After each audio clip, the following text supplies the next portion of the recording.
I'm Jane Applegath. This is the Epic Vision Zone. What if the boldest decision you ever made could shape an extraordinary life of global impact? And what if your light, no matter how unconventional, was the spark the world needed to transform?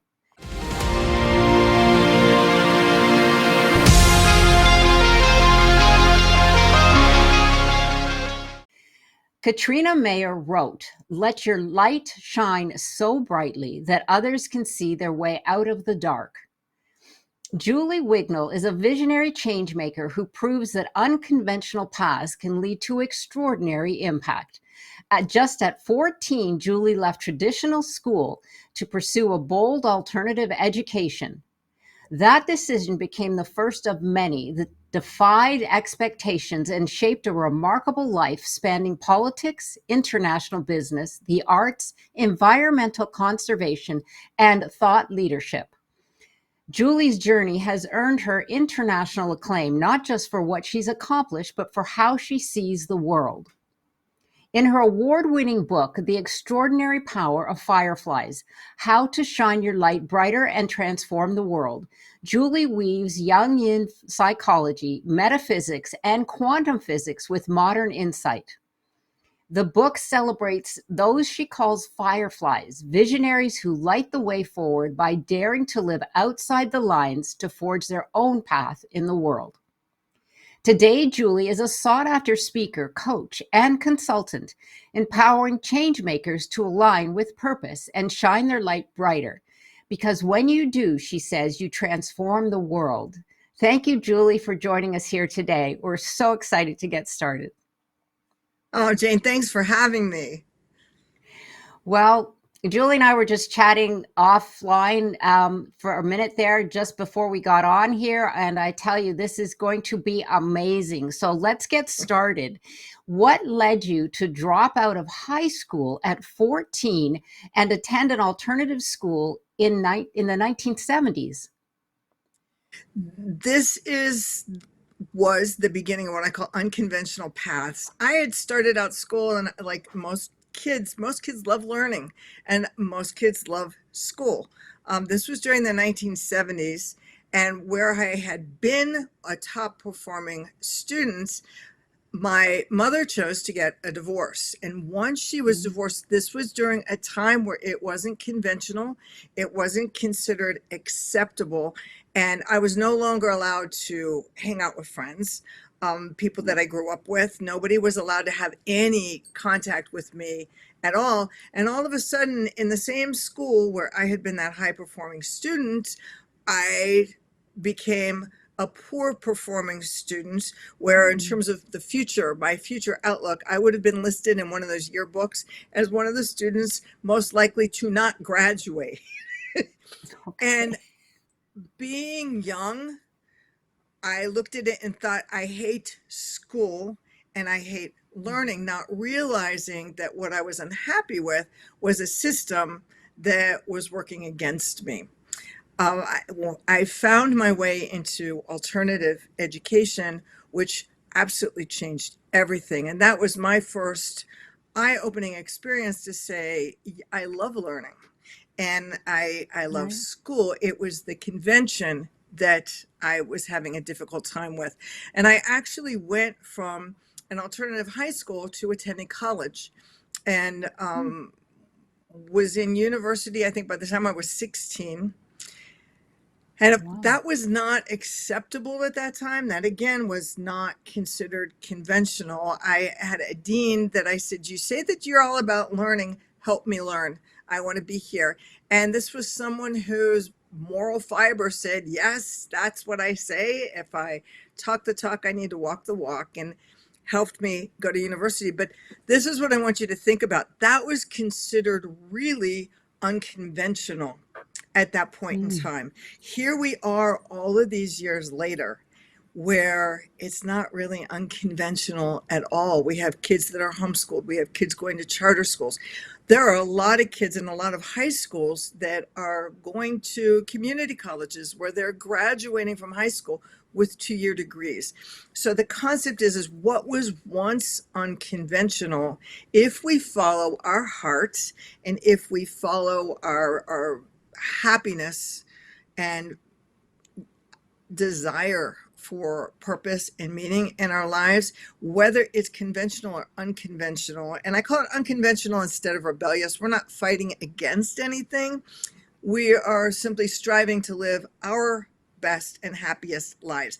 And if enough of us begin to do that over time, the unconventional becomes conventional. Yes, absolutely. The word that came to mind was radical. It was radical in I've been those called that a days, lot, right? Sue. Yeah. Well, But and go ahead. well, the other thing is, following that unconventional, I've gone through so many different careers, and it sounds like, oh, I'm really out of the ordinary. But then look at your background, and I look at the background of all these fireflies around the world. People, I say, are shining their light brighter. Just because you start on one path doesn't mean you have to finish on that path. And there's so much in the world to explore. Why do we have just to fit within these confines or these boxes of what people say that we should do or shouldn't do?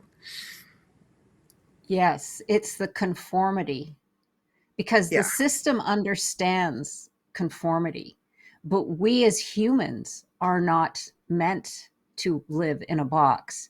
It's creativity is at our core, it's at our heart. And that's what resonates with us. And so when you put us, and it starts at grade school, and then we go into our cubicles at work, and then we go into our cubicle at home. And when you look at the way everything it fits in boxes, it's it's almost as if the system can't function without that conformity. But like you said, it's breaking free. So there's a huge shift going on in the world right now. And I agree with you 100%. We as humans were never meant to be put in those boxes. We are meant to be free spirits, because that's where our innovation comes from. That's where our creativity comes from. And that's where our learning comes from. Right? I agree And that's where the 100%. solutions come from in terms of Yes. problems that we're facing. Yes. We've got to get to the point where we say, we keep doing the same thing the same way, and it didn't work then, and it's not working now. But we're going through a major quantum shift on the whole planet. We see it politically, we see it geographically, we see it in terms of climate change, we see it in terms of people. And what that means to us personally is, are you going to stand on the sidelines, or this is your time to shine? And we need you, and the world needs you. When you think about this, we start as young children. We know how to play. We know what it means to be happy. We know what we love. And people will tell us when we're little, oh, you could grow up and be anything that you want to be. And then something happens, and all of a sudden we become teenagers, and they say, yeah, but you really shouldn't be that.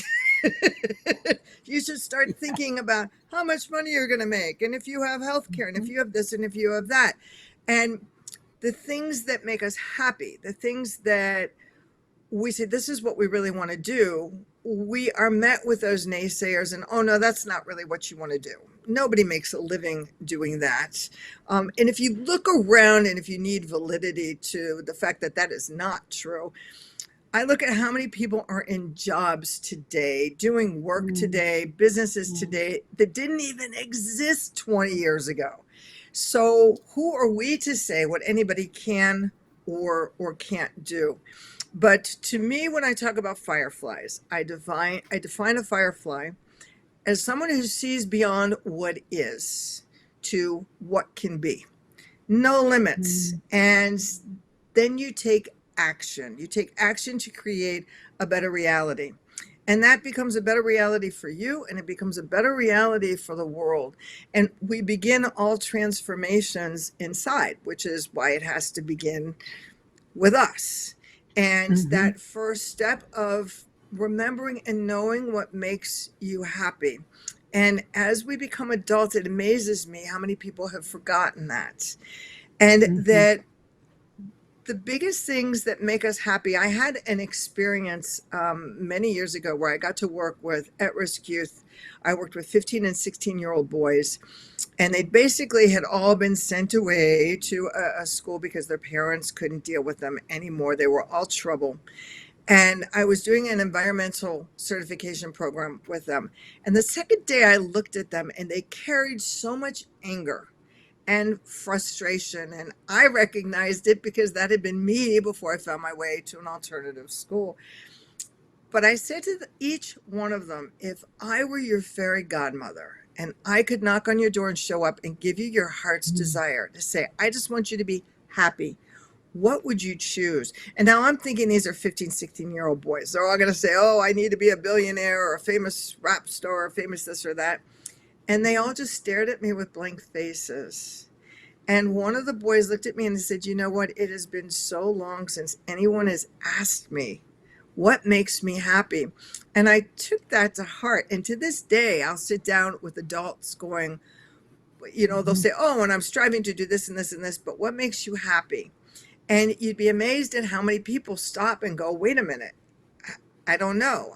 I've kind of forgotten. And the amazing thing that happened over the next couple of days with the boys was little by little, they started coming to me and said, little things that made them happy. And that was really kind of the key, that they were little things. One young man came up and said, I love Sunday mornings. My dad and I make pancakes for the family. Someone else said, I love walking my dog in the woods. Someone else, I love hiking in nature. And you start realizing that happiness really is in those little moments. And if we start with that and realize that our real purpose, why are we here? Let's start with we're here to be happy, because when we're happy, we give permission to everybody else to be happy. And, maybe that's unconventional, but that's what the world needs, is more happy people. And when I look at that, I deal with 4 pillars that I encourage when I work with clients to focus on in terms of what do you want to do to make you happy. And I think that we all share the same desires. We want to be seen.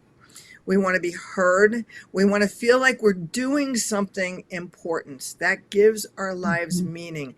And the 4th piece is we want to feel like we are part of something bigger than ourselves.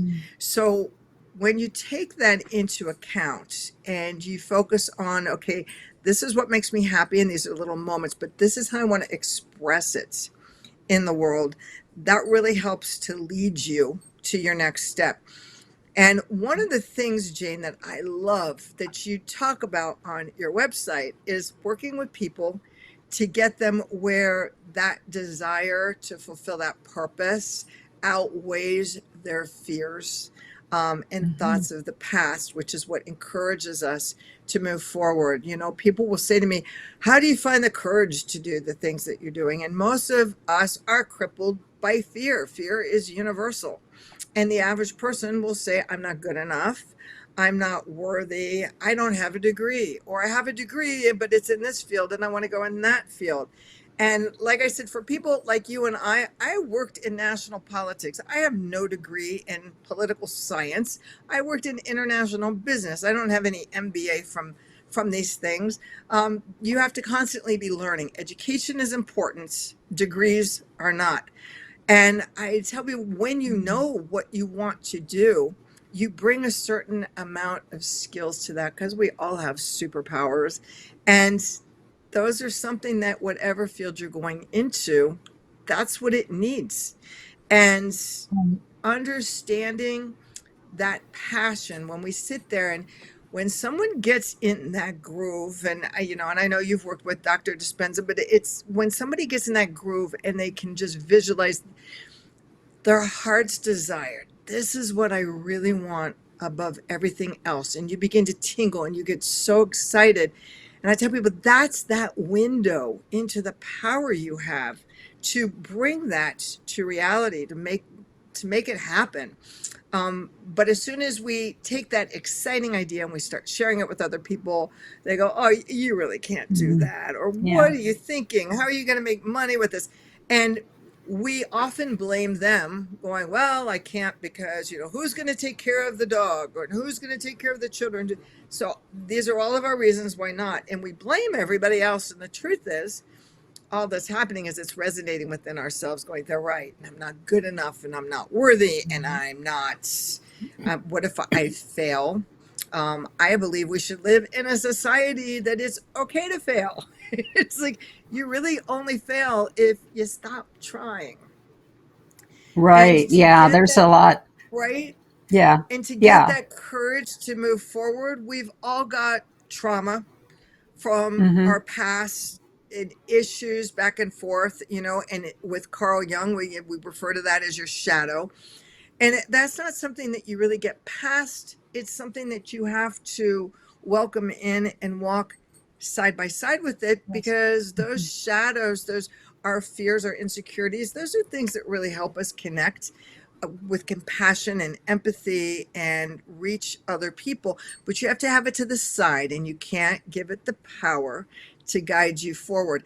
And where do you find courage? Because courage is something that you cultivate. You find courage in exactly what you were saying, finding that purpose that is so exciting, so big, that you feel like you just have no other choice except to move forward. Well, thank you for that, Julie. That was so insightful, and I agree with you 100% on all of those. So, career leaping, you went from working at the National Aquarium in Washington, D.C., to working with the hotel and casino billionaire Steve Wynn in Las Vegas. Give us an idea of how that leap happened and all of the things that took place while you were in the process of doing that. Because, like you said, you didn't have a degree in business, you didn't have a degree in politics, and now you're dealing with a huge project with Steve Wynn behind you. Give us an idea of what went through your mind and how you made that leap. Okay, well, to backstory that just a bit, I did go to school. I studied marine biology. I studied marine biology in Australia. So it wasn't the business, it wasn't this, it was science. And I spent my time in Australia through school there. I went back to Washington, D.C., which is where my family was living. And I was studying with the USDA graduate school, specifically in marine biology and environmental conservation. So, along with that continuing studying on a graduate level, I was working as the director of programs for the National Aquarium. And I say that director of programs because I was actually working as the director, as a direct report to our board of directors, but I had to be the director of programs with a different director because they needed a male. The only female when I was working in that field at that time that ran any kind of zoo or aquarium was Julie Packard, who had started the Monterey Bay Aquarium. There was no one else. So it's like, who do you think you Mm. are, being a female, trying to move forward on this? So I became director of programs, even though I had to do the work of the actual both director and executive director. So working in Washington, D.C., I was also working with the National Zoo, with the Smithsonian. And in retrospect, Mm. that sounds very, very impressive. The truth is the pay scale was so low that I had no choice except to be working with all of these. And in addition to that, I was working with some of the major environmental conservation organizations. And here's what I noticed about everybody. None of us had any money. When I sat Mm. with my staff of educators, they would say, Julie, what is our budget for next month? And I'd go, that wishing well that sits in the front of the aquarium that people drop pennies in? You're welcome to go there, and every penny is yours, and whatever that is, that's your budgets. I worked with all these big environmental conservation organizations that had some great ideas and they were trying to move forward in wonderful ways, but it was always time to do the next fundraising campaign. And I kept saying, when is it time to do the work? Well, the general consensus within the environmental conservation field was, well, we have to do this fundraising because we don't have the money that the big greedy corporations have. And I heard that so many times that corporations, big business, greedy. And I finally was so frustrated. I said, wait a minute, let's think about this a little bit differently. Corporations and big business is not greedy. People Mm. within corporations and big business can be greedy, but people within the environmental field and these big conservation organizations, many of them making close to $1 million a year, people can also be greedy in any and every field. So I thought, if people in corporate America can be greedy, are there corporate figures that see things differently and want to make a change and want to make an impact in the world? And I got my chance when I got a phone call. Now, picture this very, very academic background, doing all the right things, marine biologist on the way up the ladder. And I got a phone call from an architect in Las Vegas, Nevada, who said, I want to ask you about putting dolphins behind a hotel in Las Vegas. And I gasped, and in my true academic voice, no, you please, you cannot do this. This is horrible. And in my mind, I'm envisioning a cheap motel where they're going to want to put dolphins in a swimming pool and have them pull slot machine handles. And I was like, please don't do this. And his next statement changed my world. He said, I'm not asking permission. I'm not asking, should we do this, or what you think of it. I'm asking, can we do this? Whole different question.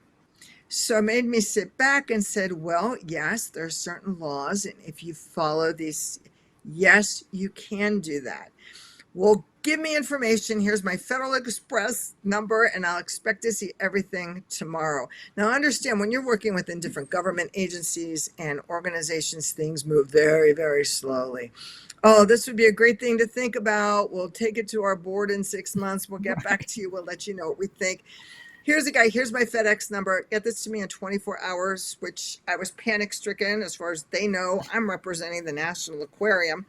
And I got it to them. And starting the next day, they started calling me every 2 hours. There's this Mm. man, and his name is Steve Wynn, and he wants to talk to you. We need to get you on a flight to Las Vegas.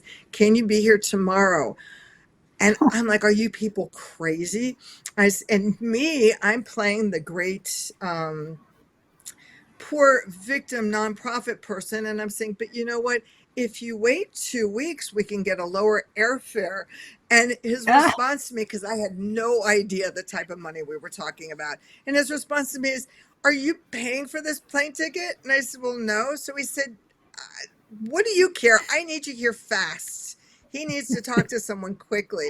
So by the end of the week, I was on a plane and came out to meet Steve Wynn with no background on who he was, except that people kept telling me he was wealthy and had a vision at the time for transforming Las Vegas. And when we sat down, being terrified because those echoes were going on in the back of my Mm. mind, big, Right. greedy corporations. And as we Mhm. talked about his vision, my vision, what this would look like, I was terrified. So I asked for everything. I asked for a facility that was 3 times government standards. I did not want these boring, plain tanks for dolphins. I wanted a giant artificial coral reef that was designed so that they could play.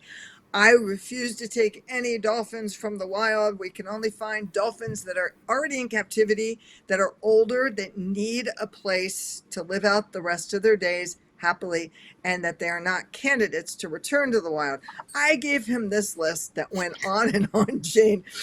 Uh, we need to do education programs for the school district. We've got the 8th largest school district. Oh, and by the way, I don't want to see these kids traipsing through your hotel. We need a side entrance so that they can come straight into the facility. And we don't need to have people who are gambling and hotel guests here at the same time as the kids. So I can't open the facility until 11 o'clock in the morning. I'm going down this crazy, crazy list. And he's going, okay, okay, okay. You know, my desire is to make one of the top facilities in the world, which we were really able to do. And he was probably the biggest animal rights activist I've ever encountered, and really wanted to do things right, was committed to that. But what was amazing, because my whole reason in taking the position was to say, what could happen if instead of working against each other, what would happen if you had an environmental conservationist work with corporate America? This is a Fortune 500 company. And what we were able to do by working together was nothing short of amazing, because uh, this is a hotel resort. This is a Fortune 500 company. This reaches into so many places. So I was able to have an impact on sustainable seafood. What's the food that we're serving in our restaurants?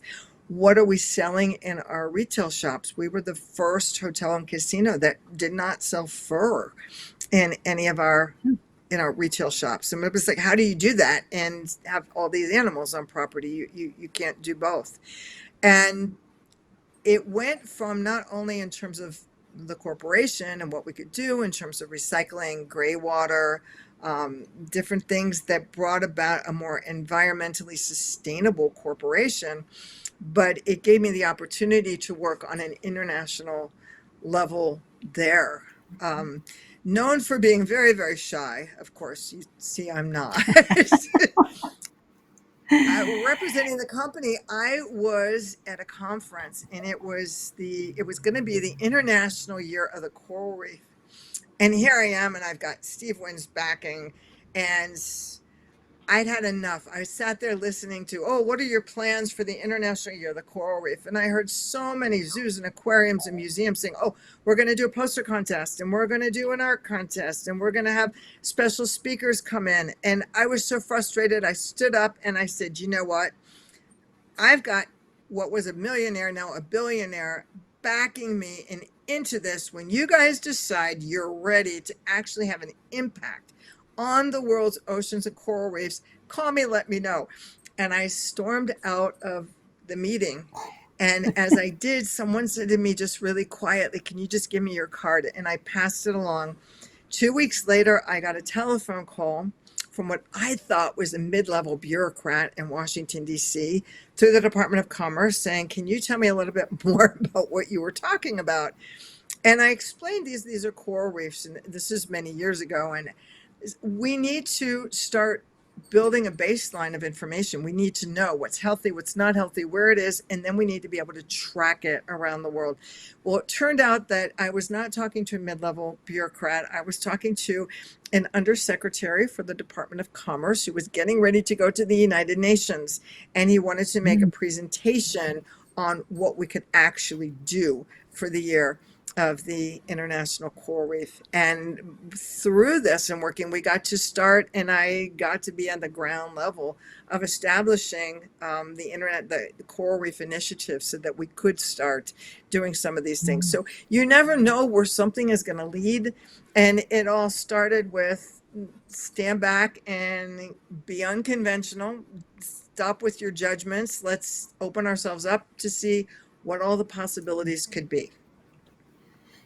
I love that. Yes. And I think also too the for lack of a better word, the ignorance of really, and I don't even know if that would make a difference if you really knew who you were speaking with in a lot of these cases. But for me, on a bigger scale, Julie, what it says is the universe came knocking and you answered the calling. That's That's what it exactly was. right. And that's what I call it, the Firefly Yep. path. And I say, you know what? We've got people all over the world that are doing things. And here we are in this huge time of quantum Right. shift. And where are you going to stand? And I know it's dark and I know it's scary, but fireflies shine their brightest in the dark. And it goes back to, in terms of living a more authentic life. And as someone who's knows a lot about yoga, you know, the basic term namaste is Yeah. Sanskrit. It's the light in me sees the light in you. And when we Yeah. start communicating and dealing with each other on that level of I Right. see your light, that's being, and that answers those first two questions. That's being seen and that's being heard, which is what we all Right. strive for. Yeah. And now once we get that, now we get to sit back and say what really gets us to get up in the morning. And you know, I tell Right. people, when you're, whether you use meditation or quiet time or walking in nature, to try to connect to reconnect, because we know what makes us happy. We just have to get rid of all of the clatter and the chatter and all the constant information there, and just kind of move it aside to say, yeah, I really do know. And we do have those answers inside of us. We just have to take the time to reconnect with ourselves, which we don't. And as we become adults, think about it, we spend our lives going, what do I have to do? What do I need to do? What do I need to do to get approval from everybody else? We don't stop and think, what is it that I really want to do? So, Julie, I know you spoke a little bit about the fireflies, and I just love that metaphor. Each chapter of your book highlights two individuals that you call fireflies. So, give our audience an idea of what inspired you to include people in your book and how you came about with this beautiful metaphor, if you wanted to expand a little bit on that, because I know there's a lot of substance there. Well, the concept of fireflies to begin with is fireflies light the world. And anyone who's ever seen a firefly in a backyard, as twilight is occurring, it's magical. And people who saw that as a kid, when you talk to them as adults, they still light up and they remember the magic. And I use that to help people to reconnect to the magic that's us and the magic that's all around us, because we are powerful beyond our wildest dreams.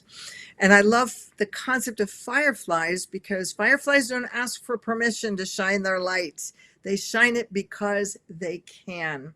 And fireflies in general, we're talking about over 2,000 species. And they don't just light up in yellows and greens, they also light up in oranges and in blues. I mean, this is a family of beetles that embraces a lot of diversity.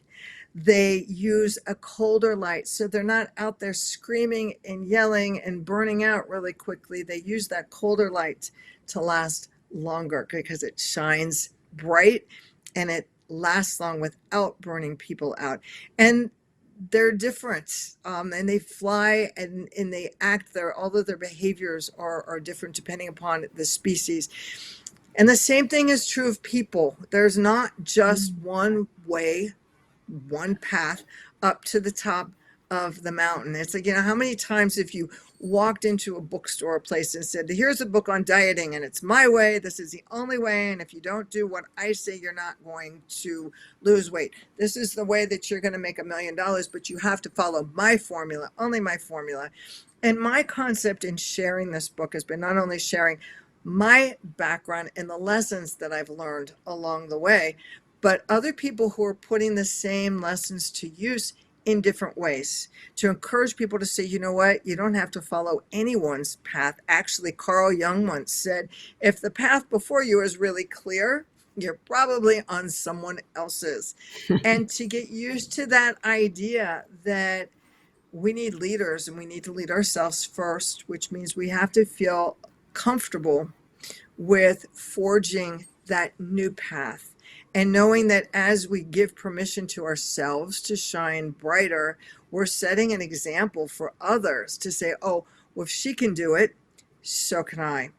And that's part of how we help get people off of the sidelines, to say the world needs that special brand of you. No matter who you are, what you are, you have something very special to share with the world, and the world needs it, and the world is waiting. And encouraging those people to take that big leap, to get beyond that fear, to move forward. But I'll tell you, the original group of people that I was writing about would be people that you would probably say to me, oh, I think I've heard a story about that. I think I saw those people. A lot of these people had made headlines, and I thought, okay, let's find the story behind them. And Jane, what I found was when you pull back the curtain, it was all fake. People would say to me, why do you want to write about this person? They're a jerk. They didn't do what they said that they did. The media just picked up on it and they made a big story about it because it made for good media. And I was so depressed. This is the pandemic. What am I going to do? And there's no good people in the world. And I have a wonderful publisher who said, Julie, just take a week or two off and start digging deeper. And that's exactly Mhm. what I did. And I found these individuals around the world that are now in the book that continue to inspire me every single day. And as true fireflies, they're always doing something new, something else is happening.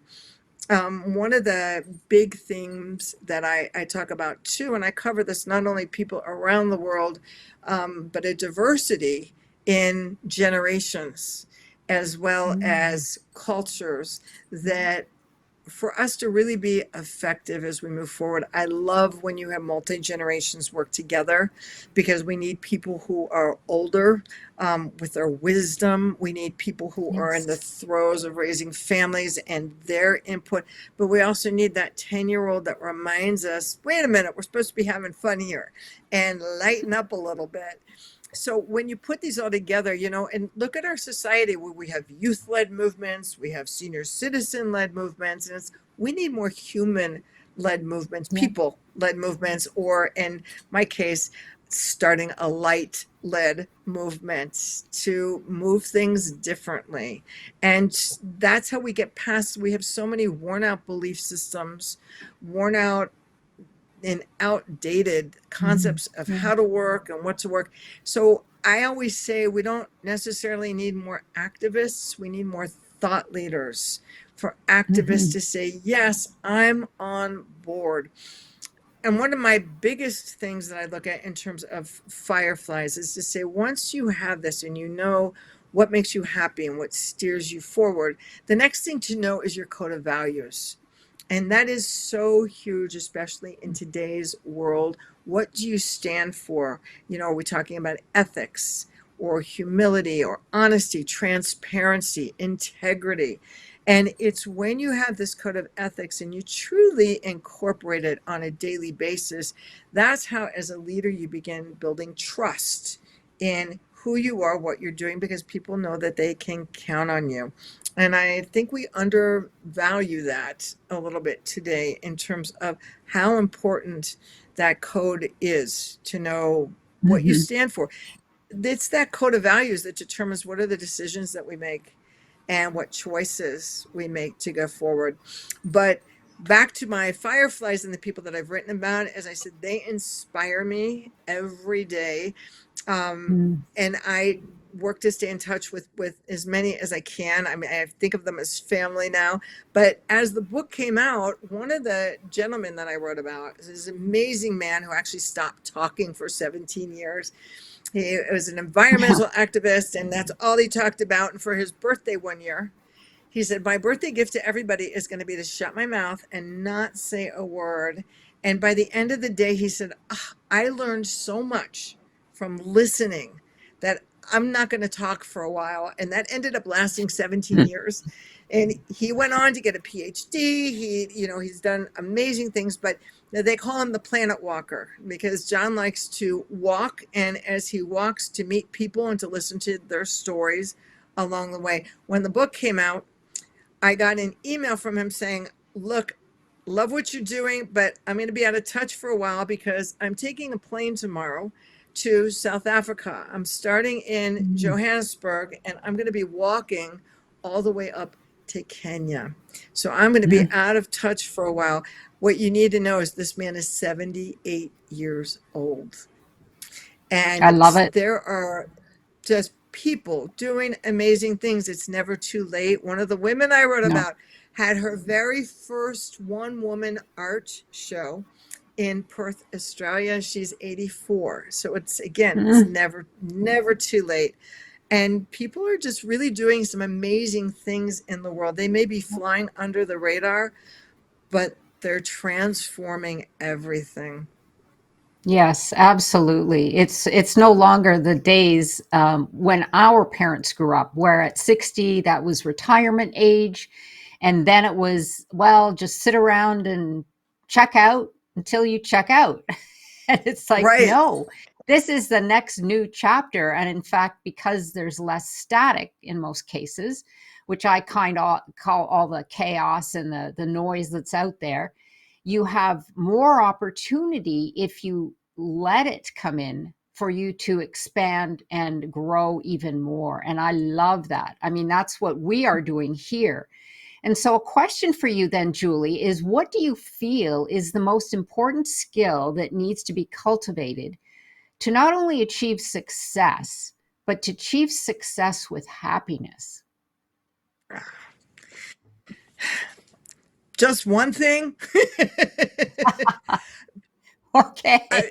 I actually think, first of all, it's knowing what makes you happy. We pay lip service where we say, oh, it's the journey, not the destination, but we forget what that Mhm. looks like. We forget to live it. What is the first thing that we do when we achieve a goal? We sit at the top of that mountain, we pat ourselves on our back for maybe, what, 5 seconds? And then we start reminiscing and talking about all the fun and the times that we had on the way up there. And then the very next thing we do is we go, oh, there's another mountain. There's another thing another hill to climb. We wait. We say, we'll wait until we get a degree. We'll wait until we have a house. We'll wait until we have kids. One of the nice things about people who are older, who are like doing next chapters, is hopefully setting an example for people who are younger, saying, these are the pieces. Don't wait. Don't wait for the good stuff. You can start that now. You don't have to wait until you're 60 to start that dream, that entrepreneurship dream that you have, that art dream, whatever it happens to be. But really, secrets, number one, knowing what's making you happy so that you're enjoying this along the way. And you need to know that giving up is not an option. How many people say, oh, it's a sign from the universe. I've knocked on all these doors. This is what I want to do. The universe is obviously saying no. So I quit. No, what the universe is telling you to do is shift your perspective and find a new door, find another path. And then the biggest thing that I work on teaching is self-awareness. Everybody talks about intuition. And before that, if you go back historically, we started in the 70s, it was ESP, and then it was psychic awareness and perception. Now I guess it sounds like it's less woo-woo if we call this intuition, but call it anything that you want. I had a mentor at one point that between Australia and Singapore, there are about 45,000 islands, and there are a couple of them where people are known to have amazing psychic abilities. I had a mentor who went and spent a year living amongst these people, and the thing he came back with was, are these people psychic? Well, according to us as Westerners, oh yes, they are. They're very psychic, and everybody has different gifts that they use on a daily basis. But he said, what you have to understand that's different is they don't think of it as being psychic. They don't think of it as telepathy or healing or awareness. They don't have that woo-woo concept that we do. This is part of their culture. This is part of their lives, and they accept it. So you have a whole community that is incredibly accepting about this. And he said there's an extra awareness that's there of all of these things. As people are walking on the earth, there's not cement, there's not buildings, we don't have cars everywhere that keep removing us from nature. And it's remembering those, those weeds that grow up even in a city, that grow up in the cracks, to say nature is everywhere. I don't care where you live, there's a way you can connect with that. But he said they don't think of themselves as psychic at all. We think of them as psychic, but where does it start? It begins with awareness. And it starts with awareness within. I actually explain in the book, I talk about the most important yoga pose is that everybody talks about is Tadasana, that mountain pose. And let's check in with yourself from your head to your toes. What's going on? Do you feel anything? And that's where you start to learn your different tells.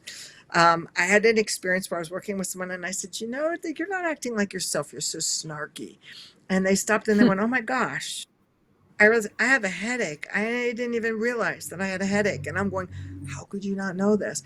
But we need to be checking in with ourselves in our bodies internally to pick up those cues that we give ourselves so that we start from within. All transformation starts from within. And then I actually have a free download on my website called Flying Lessons for Fireflies. That in it, there's what I call the grocery store exercise. And I have, which I use in trainings a lot. Next time you go to a grocery store, take a look around. How do you maneuver? How aware are you? Are you one of these people that has blinders on and you say, no, I'm here for the lettuce and that's it? I have no idea that anything's on sale. I wouldn't even notice if there were 3 people laying on the floor in the aisle. I'm here with my blinders on. Or, how do you maneuver when you've got a shopping cart that's in your way, a block? Do you go around it? Do you say, excuse me? Do you push it out of the way? Or do you simply take maybe another aisle? Would you be aware if there's a person at the end of the aisle that needs help getting something down from a top shelf? How aware? Because awareness begins within and then it becomes awareness around us.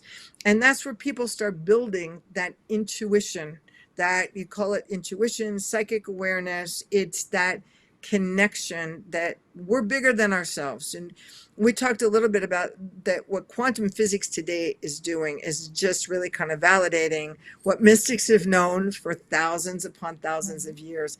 And in that quantum world, it's, it goes back to what the Buddhists original beliefs, how, where the student goes to the master and says, how do I treat others? And the master says, there are no others. We're all connected. And the more that we can take steps to connect with ourselves and then connect with the world around us, those are those things that get us into the right place at the right time, talking to the right person, because that's when you're guided not by ego, you are being guided by your lights. Beautiful. Well, that is a perfect ending for the next question, because I do have here, you've created a method that you call the Firefly Path. How does that work? We start with, well, let me go back. We start with just exactly what I've been talking about. What makes you happy, understanding how you maneuver in the world, what's important. I outlined those basic, just 5 things that we use as our foundation for moving forward and shining your light brighter as a firefly. And then when you're ready to take that firefly path, we have a community. And I believe that people could really thrive when they're in a place that feels safe and welcoming, encouraging, and inspiring. And actually, when people download the flying lessons for fireflies, I put their names on an email list where once a week we send out just a small tidbit of inspiration or encouragement, because I believe that no matter where you are, what you're doing, everybody could use a little bit more of encouragement just to keep going. But we take that so that people are supporting each other. And when I say taking the firefly path, it's not, again, one way. It's people who are seeing the light in each other. We have everyone from people within the arts to people in the sciences, people in music and theater, and people who are very spiritually oriented in all different ways, and people working within economics, because guess what? They all need to work together. And part of the lessons that are there, we have an issue, I think, in our society and culture, in this mindset that we keep, I say, preaching to the choir. You've got something spiritual, and who you're talking to? You're talking to everybody who already believes, is already part of it. You're talking about environmental conservation. We only talk to people who are part of zoos and aquariums and museums. But wait a minute, people who are going to the opera or who are interested in art and theater, they're interested too. So let's bring them into the mix. And it's all about doing a little bit of a paradigm shift to say, let's look at the same issues differently. We have huge things going on in terms of climate change. And we live in a society too that begins bullying people. Oh my gosh, you went and you bought all those fruits and vegetables and now they're bad. Do you really know that food is the number one thing that's in our landfills? Well, wait a minute. Let's stop beating up on people who go to the grocery store and say, I want to be healthy. And then life kind of happens. And you go back and 2-3 weeks later, you've got science experiments growing in your refrigerator. But the answer to that is not to bully people, number one, nor is it necessarily to say, stop buying fruits and vegetables. It's not that at all. It's let's do a paradigm shift and let's look at this differently. Well, let's take a look at how we design our refrigerators. Maybe we can come up with better designs that will keep them longer. Some of the answers to keeping trash out of landfill, to change things differently, is not to say always stop using them. It's to say, let's design them better in the first place. Let's change things. Mhm. And of course, we still are stuck with a lot of things in landfills, which is why one of the stories I tell is about a landfill in Cachura, Paraguay. There's a gentleman that was down there that was working more as an engineer on a landfill, met people who were living there, and we were talking about people who are poor beyond poor. But Mhm. being poor and not having money does not mean that you're stupid. These are people who are unbelievably Oh. innovative and creative and were creating their homes and houses out of pieces and things that they found in the landfill. So Fabio, who I wrote about, loves music and Mhm. said, I would love to take the kids that are here and give them a different future, open up their eyes, and introduce them to music. I'd love to create an orchestra. So, how do we think? The first thing is, well, I should find people who have money and want to help donate instruments to help the kids learn about music. But then he stopped and he thought, and there's the Firefly, that creativity and innovation. And he did a paradigm shift. And he said, wait a minute, if I found someone with $1 million and they gave us all these instruments, this is such a poor area, within 24 hours, they'd all be stolen from these kids. So, Right. what's a different way to approach this problem?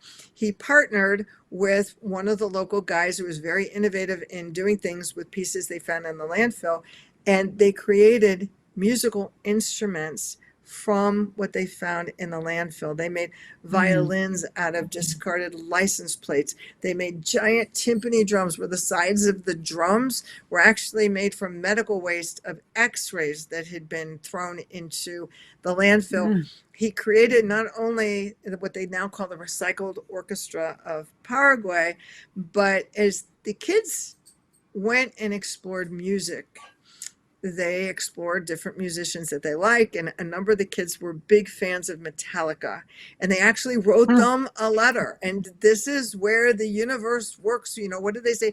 When you have a desire, the entire universe conspires in your favor to try to make it come to fruition. They wrote to Metallica. Metallica actually went to Kachura to visit the kids in the orchestra and to hear them. And then they got to they worked as an opening act for Metallica for a while. Again, next obstacle, these are kids from a very poor area. They had no birth certificates. It was a whole Oh. process to try to get them passports. I mean, there are little things you don't think Mhm. about along the way that add up. But they traveled for a bit with Metallica. They've traveled with Stevie Wonder. They have gone around the world. They have a whole different future now. But what's wonderful is Fabio has a motto that they all wear on the backs of t-shirts when they perform that says, the world sends us trash and we send back music. Music. And Oh, that's beautiful. what it's supposed to look like for all of us. We all, Mhm. like I said, have our traumas. The world gives us traumas and things that may upset us. It's our job to walk that firefly path and to send back music. And he teaches the kids as they grow up that having nothing is no excuse for doing nothing. And Mm. little by little, That's they're all having a perfect. major impact on transforming the world. Yes, absolutely. What a beautiful story. Thank you for that. It really puts into perspective how we can change the world with like you said, having nothing doesn't mean doing nothing. And taking trash and making music out of it. But just a beautiful story. Certainly something that, it's really about creating and thinking outside the box. And like you said, thinking of those issues that, like you said, he could go to a very wealthy individual and get the instruments, but they decided, no, let's look at something we can do because, they'll get stolen, et cetera, et cetera. So I love that. And not only that, then the children were able to shine their light, their true light through the music. Exactly. So it And became for the me, ripple effect. It's the ripple right. effect. And for me, in terms of even the ripple effect, having the book and having stories like this that people can connect to. I think it's too easy to read different books and put them on the shelves. And I always joke that my best day is going to be when I find my book in some used bookstore and it's dog-eared and it's got writing along the sides. But I actually end every chapter with an exercise to say, okay, Ah, this is what you've read. Now, how can we take this from theory and put it into action? Because we all have dreams. The difference between the fireflies that are shining and those that aren't are those who take action. So the concept action. of the book too is how can you take action? These are points that you need to think about so you know where you're coming from. And there's no right or wrong answer. There's simply how you want to move forward. I love that. And so tell us then, Julie, how could someone start today, right now, to move forward and shine brighter? Just something, I don't, doesn't matter how small or how grand, but what advice then could you give? And I love that there's that exercise at the end of each chapter. Well, and I tell people I focus on what they call the Pareto principle, which is 80-20 principle. They practice this in business a lot. It's that 80% of the things that we do tend to be busy work. It's like saying, I want to write a book, but you end up doing the laundry and cleaning the house and things that aren't really moving that book forward. It's that 20% of the time that we put forward to moving forward. And that's why for absolutely for free, I have the free download of Flying Lessons for Fireflies, 5 exercises to start shining your light brighter right now, which covers the things that we've just been talking about.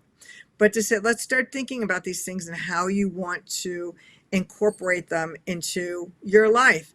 And it's really easy to have people that try to knock you down. That's why you need to know what your Mm, superpowers are. right. And that's one of the hardest things that I find people, I don't have any superpowers. Well, the problem is there's superpowers. So they tend to be the things that are really, really easy for us, where other people go, how do you do that? And we go, oh, it's nothing.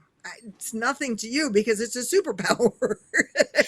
That's And right. a lot of times, just gaining that awareness changes a lot, because those are the things that you need to remember so that you fall back on when someone gives you those cues of you're not good enough, you're not worthy, and you allow that to get into your unconscious and to say, maybe they're right. No, wait a minute. I've got superpowers. I'm good at this and I'm good at this.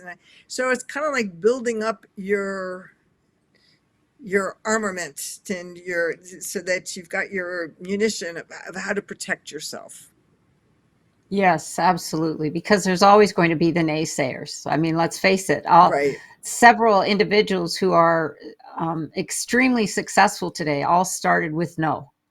And not more, Yeah. not one no, several no's. You know, when you go down the list, it's like they just kept persevering and persevering. And the reason was that they had that vision.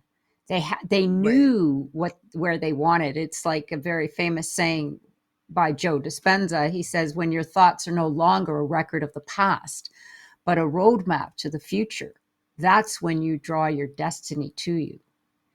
And Right. that's really what it's all about. Absolutely. Yeah. And So, that's really Julie, the go work. ahead. Oh, That's yeah. really the work. That's the work that we all have to do. There are so many courses out there going, oh, let me help you manifest something in a week. And people go, okay, I meditated, I da da da da, and it didn't happen. And I keep joking that I need to do a course of my own called Manifesting for the Rest of Us. Because guess what? If it was just as simple as I'm going to visualize and it's there, there's work to do. And that's that you do all that work, but your thoughts from the past, like you said, are still leading the way. And Right. that's the big work. If it was really easy, we'd all We have all do it. everything that we want. It'd be simple, but that's part of growth. That's part of what we look for. Mm-hmm. That's part of the learning, the Right, knowledge that yeah, once we gather the knowledge, then there's that understanding. And then it just keeps growing from there. And that's what I'm all about. And I feel that's what you're all about is I always say life is a practice. And we just have to keep practicing because right. that's Uh, it's, that's what it is. Yeah, and I always say fireflies don't seek perfection, they seek growth. And a lot of that growth Mm. comes when we get those failures, when we get the no's, the learning that no doesn't always mean no, different ways to keep moving forward, because there will always be obstacles, but how are we going to go past them? Back to the grocery store exercise. And then you Go to start the looking grocery around and go, store. oh, that person's not really a fire. They're not shining their light. But also to Yeah. look at, when you go into these public places, how many people are smiling? How many Mm. people are happy? Life happens so quickly. And Mm. I always tell people, we're here for a reason. And if you get in touch to listen to those whispers of your soul, you'll know that you came in making a commitment to do something. What was that? People will say, oh, what would you do if this was your last day on the planet? And I don't know about you, Mm. but I'd be like a deer in the headlights, just waiting, going, oh, I can't I'd be, move. I that's don't what I know. would do. And it's, and I said, let's not think about this way. Let's go back to before we came into this physical realm. And when we were little, we all came in with commitments and desires to say, I want to do blank, and this is what I Mhm. want to learn. And sometimes it's career wise, sometimes it's like I want to learn about relationships, I want to understand better how something works. That's limitless in terms of what did you come in with. And you have to be able to quiet everything, to move, like I said, past the clutter, to try to hear what that is and get back in touch with that.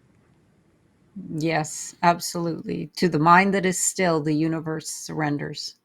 Beautiful. Exactly. Absolutely. Yeah. Well, Julie, how can people discover more about your services, your books, and your resources? Well, I encourage everyone to come visit the website. It's www.extraordinaryfireflies.com, and find your way, whether it's to join us on social media outlets, to download free flying lessons for fireflies, if it's booking a complimentary call to find out what that could potentially mean for you. But wherever you are on your path, or wherever anyone's ready to move forward, we encourage you to come and join the community and the conversation. Mm. Yes, There are absolutely. I can see it. Go ahead. Oh, and I'll tell you, there are two places in the world. A lot of people don't know this. People will say, oh, I had fireflies in my backyard growing up, and I remember this. This was really neat. There are two places in the world that we know of today. One is in Malaysia, and one is actually in the Smoky Mountains in Mm. Tennessee, where we have what we call the synchronous fireflies. And we're not talking about the firefly that just blinks here and there. We're talking about fireflies that come out when it's really late at night and the forest is so dark you can't see your fingertips, and the forest lights up. And we're talking about fireflies that gather in the hundreds and blink Mm. their lights, which communicates to another group in the hundreds, which communicates to another group, and everybody's finding their tribe, finding their group, and the entire forest looks enchanted, and there is light Mm. everywhere. So when you think that you can't make a difference, I start with saying, let's look at how one single firefly can light up your life and the magic that it has. And now imagine if we're all shining our light in unison, we're really Mm. drowning out the dark. Yes, absolutely. Well, thank you for that. And if there was one message, Julie, that you could share with the world, what would it be? The one message is that the world needs you, and the world needs you now. And you're worthy and deserving, and it's time to shine your lights. Beautiful. Beautiful. Well, because we're here on the Epic Vision Zone, I have one last question. If your life were an epic story, and I feel that it is, what would the title be? Unconventional firefly path. It's already there. It becomes the extraordinary power of fireflies. It's understanding my extraordinary power to create the world that I want to live in, and everybody else's too. So yeah, that becomes the title of my epic vision, and it's there, and now it's concrete because it's in book form. Right, right. Well, that makes total sense. And then thank you again, Julie, for joining us here today. And once again, for information and to connect with Julie, you can go to the Epic Vision Zone bio pages where you will find all of her social media information and direct contact information. And be sure to follow me on Instagram at Jane Applegath. Look me up at janeapplegath.com. And be sure to subscribe to my YouTube channel, Spotify, and iTunes, The Epic Vision Zone. Sending you much love and gratitude. This is the Epic Vision Zone, the ultimate source for extraordinary transformations.